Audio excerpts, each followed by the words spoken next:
ناظرین، میں ہوں سید ہادی حسین شرازی، تو آپ دیکھ رہے ہیں سٹی ون نیوز۔ خبر شامل کرتے ہیں نوشہر و فیروز سے۔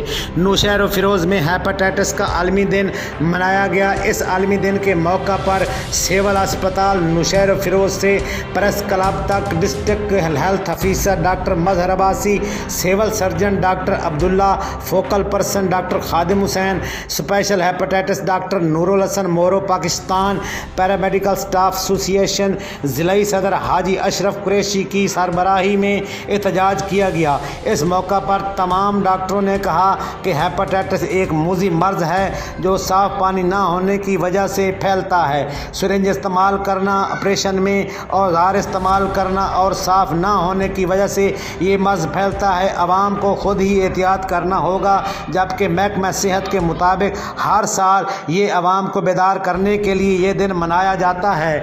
اس وقت محکمہ صحت کے ہر سینٹر پر ہیپاٹائٹس بی سی کے ویکسین اور دوائی کافی مقدار میں موجود ہے۔ انشاءاللہ وہ دن دور نہیں جو پورے ملک بالخصوص ضلع نوشہر و فیروز سے ہیپاٹائٹس جیسے موذی مرض کا خاتمہ ہو جائے گا۔ رپورٹ ڈسٹرکٹ رپورٹر نوشہر و فیروز خالد حسین۔